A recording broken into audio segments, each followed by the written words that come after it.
दोस्तों, अगर आप भी यशस्वी जायसवाल और जडेजा को शानदार खिलाड़ी मानते हैं तो वीडियो को लाइक जरूर कीजिएगा।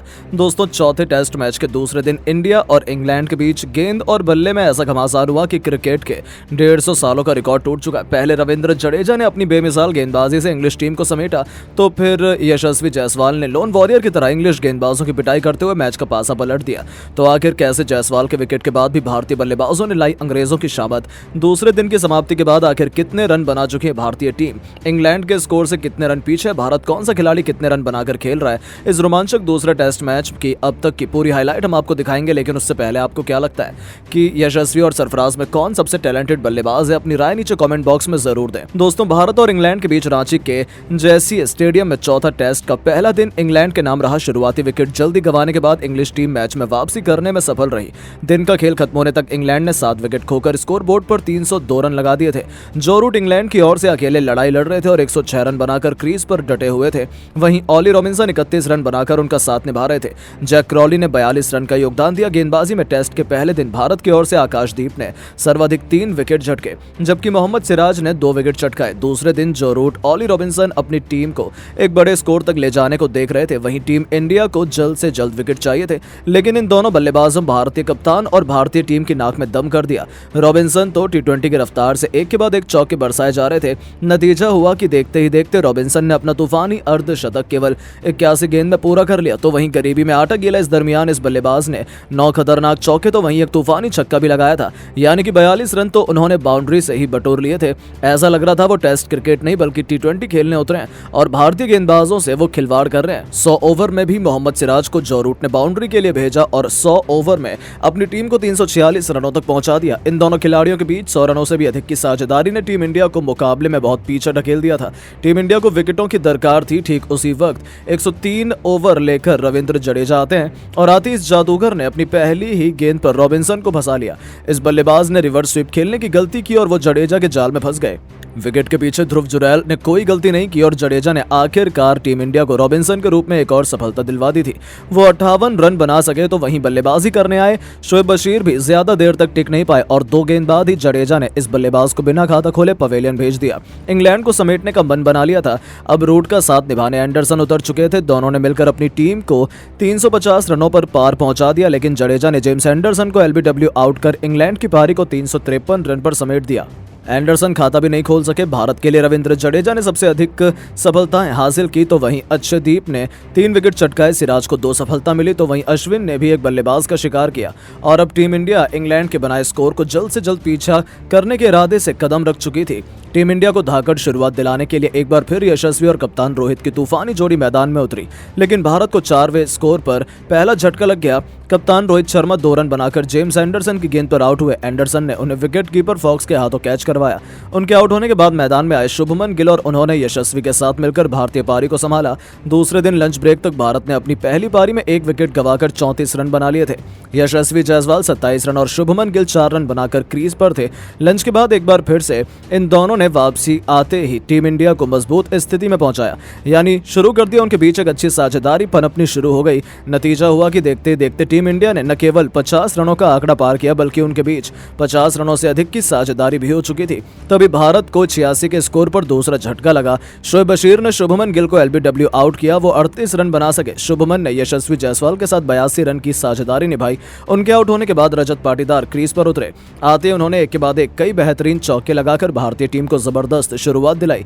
टीम इंडिया को 100 रनों के पार पहुंचाया। इसी दरमियान यशस्वी ने टेस्ट करियर का तीसरा अर्धशतक जड़ा, लेकिन तभी भारत को 112 के स्कोर पर तीसरा झटका रजत पाटीदार के रूप में लगा, जो 4 चौकों की बदौलत 17 रन बनाकर पवेलियन लौट गए और टीम इंडिया मुश्किल में फंस गई। अब भारत को इस मुश्किल से निकालने के लिए मैदान में रविंद्र जडेजा उतरे थे। सभी को उनसे बहुत उम्मीदें थी। आते ही जडेजा ने एक के बाद एक टॉम हार्टले की 2 गेंद पर 2 जबरदस्त छक्के लगाकर अपना खाता खोला था। ऐसा लगा था कि वो मैदान में तबाही मचा देंगे, लेकिन यह भी केवल एक गलतफहमी थी। शोएब बशीर ने रविंद्र जडेजा के रूप में अपना तीसरा शिकार किया और टीम इंडिया को चौथा झटका दिया। 130 रन के स्कोर बोर्ड पर बने थे और रविंद्र जडेजा भी केवल 12 रन बनाकर पवेलियन की शोभा बढ़ाने लौट गए और टीम इंडिया की कमर टूट गई। हालांकि दूसरी तरफ यशस्वी अच्छी बल्लेबाजी कर रहे थे। सरफराज खान उनका बखूबी साथ निभाने के लिए मैदान में उतर चुके थे। टी ब्रेक तक टीम इंडिया ने 131 रन 4 विकेट के नुकसान पर बना लिए थे। चाय के बाद इन दोनों ने इस मुश्किल परिस्थिति से टीम इंडिया को निकालने की शुरुआत कर दी। दोनों फूंक फूंक कर कदम रख रहे थे क्योंकि रिस्क लेना अभी गलत फैसला साबित हो सकता था। हालांकि 43वें ओवर में जायसवाल ने शोएब बशीर को लगातार 2 गेंद पर 2 चौके लगाए। एक तरफ से उन्हें रोक पाना इंग्लिश गेंदबाजों के लिए काफी मुश्किल साबित हो रहा था। यशस्वी जायसवाल ने लगातार खतरनाक बल्लेबाजी करते हुए अपने शतक की तरफ कदम बढ़ाना शुरू कर दिया।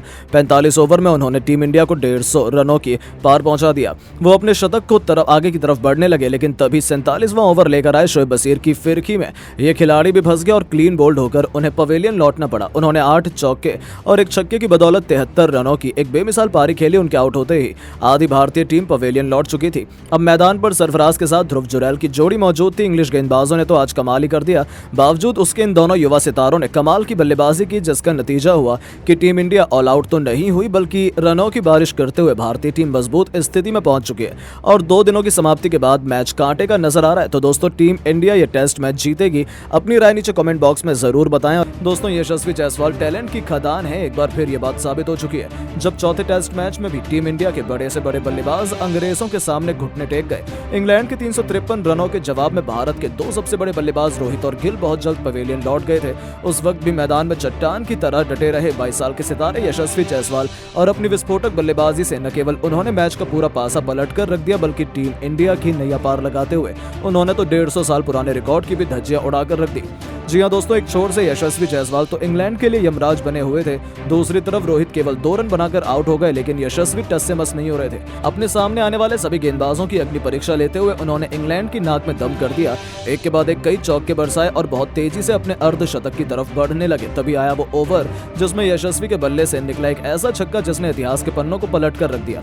जी हाँ, हम बात कर रहे हैं पारी के 19वें ओवर की गेंदबाजी करने आए थे शोएब बशीर।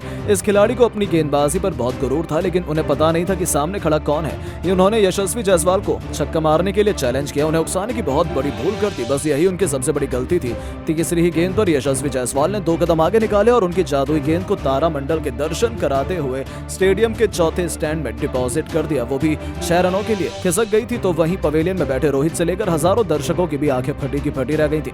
ऐसा लगा था कि उनके एक छक्के ने ही पूरे मैच का पासा पलट दिया और इंग्लिश खेमे में डर का माहौल पैदा कर दिया। और वैसे फिर देखते ही देखते इस खिलाड़ी ने न अपने केवल अर्धशतक के आंकड़े को पार किया, इस दरमियान उन्होंने 7 से भी अधिक चौके छक्के बरसाए थे। तो अकेले दम पर टीम इंडिया को 100 रनों के पार ले जाकर उन्होंने दिखा दिया कि आखिर क्यों टीम इंडिया उन पर भरोसा जता सकती है, आखिर क्यों वो सबसे टैलेंटेड खिलाड़ियों की सूची में सबसे टॉप पर विराजमान है। उनके ऐतिहासिक पारी का ही नतीजा था कि टीम इंडिया इंग्लैंड के 363 रनों के जवाब में मजबूत स्थिति में पहुंची और इंग्लैंड के पसीने छुड़ा कर रख दिए। लेकिन दोस्तों, अब आपको क्या लगता है कि यशस्वी जायसवाल और सरफराज में कौन सबसे टैलेंटेड और खतरनाक खिलाड़ी? अपनी राय नीचे कमेंट बॉक्स में जरूर बताएं। दोस्तों, wicket wicket wicket Ravindra Jadeja की जादुई हैट्रिक के आगे घुटनों पर आई इंग्लैंड की टीम। दूसरे दिन की सुबह जडेजा ने अपने कातिलाना गेंदबाजी से इंग्लैंड को किया ऑल आउट। रॉबिन्सन और रूट की बेहतरीन बल्लेबाजी के बावजूद टीम इंडिया के सामने ज्यादा देर तक टिक नहीं पाई इंग्लैंड की टीम। तो आखिर अब इंग्लैंड के दिए गए स्कोर का पीछा करते हुए किस भारतीय बल्लेबाज ने बना दिए हैं सबसे अधिक रन, किस भारतीय गेंदबाजी ने चटकाए हैं सबसे अधिक विकेट, किसने खोला अपना पंजा, कितने रनों पर सिमट गई है इंग्लैंड की टीम? इस रोमांचक चौथे टेस्ट मैच की अब तक की पूरी हाईलाइट हम आपको दिखाएंगे, लेकिन उससे पहले आपको क्या लगता है जडेजा, अश्विन और आकाशदीप में कौन सबसे बेहतरीन गेंदबाज है? कमेंट में जरूर बताइए। दोस्तों, भारत और इंग्लैंड के बीच रांची के JSCA स्टेडियम में चौथे टेस्ट मैच का पहला दिन इंग्लैंड के नाम रहा। शुरुआती विकेट जल्दी गंवाने के बाद इंग्लिश टीम मैच में वापसी करने में सफल रही। दिन का खेल खत्म होने तक इंग्लैंड ने 7 विकेट खोकर स्कोर बोर्ड पर 302 रन लगा दिए थे। जो रूट इंग्लैंड की ओर से अकेले लड़ाई लड़ रहे थे और 106 रन बनाकर क्रीज पर डटे हुए थे। वहीं ऑली रॉबिन्सन 31 रन बनाकर उनका साथ निभा रहे थे। जैक क्राउली ने 42 रनों का योगदान दिया। गेंदबाजी में टेस्ट के पहले दिन भारत की ओर से आकाशदीप ने सर्वाधिक 3 विकेट झटके, जबकि मोहम्मद सिराज ने 2 विकेट चटकाए और अपने डेब्यू पर ही आकाशदीप ने अपनी कातिलाना गेंदबाजी से सभी को काफी प्रभावित किया। हालांकि पहले दिन का वो अपना पंजा खोल पाने में नाकामयाब साबित हुए। अपने इसी सपने को सच करने के इरादे से दूसरे दिन उन्होंने मैदान में अंग्रेजों को जल्द से जल्द ऑल आउट करने के लिए कदम रखा। दूसरी तरफ जो रूट और ऑली रॉबिन्सन अपनी टीम को एक बड़े बड़े स्कोर तक ले जाने को देख रहे थे। टीम इंडिया को जल्द से जल्द विकेट चाहिए थे, लेकिन दिन की शुरुआत ही रॉबिन्सन ने मोहम्मद सिराज की पहली ही गेंद पर मैदान को चीरते हुए बेहतरीन चौके से किया था। ये बल्लेबाज भी शानदार लय में नजर आ रहा था। 91 ओवर में इंग्लैंड ने 306 रन बना लिए थे। दूसरी तरफ से रोहित ने आकाशदीप को गेंदबाजी सौंपी और इस गेंदबाज ने अपने पहले ही ओवर में जो रूट को लगभग चलता ही कर दिया था, लेकिन ये बल्लेबाज भी किस्मत लेकर आया था। पूरा ओवर मेडन निकल गया, रूट ने एक भी रन नहीं बनाया, लेकिन ये बल्लेबाज तो टस से मस होने का नाम नहीं ले रहा था। दूसरी तरफ रॉबिन्सन तो एक के बाद एक चौके बरसाए जा रहे थे। फिर आया पारी का 94वां ओवर। गेंदबाजी करने के लिए आए थे आकाशदीप सिंह।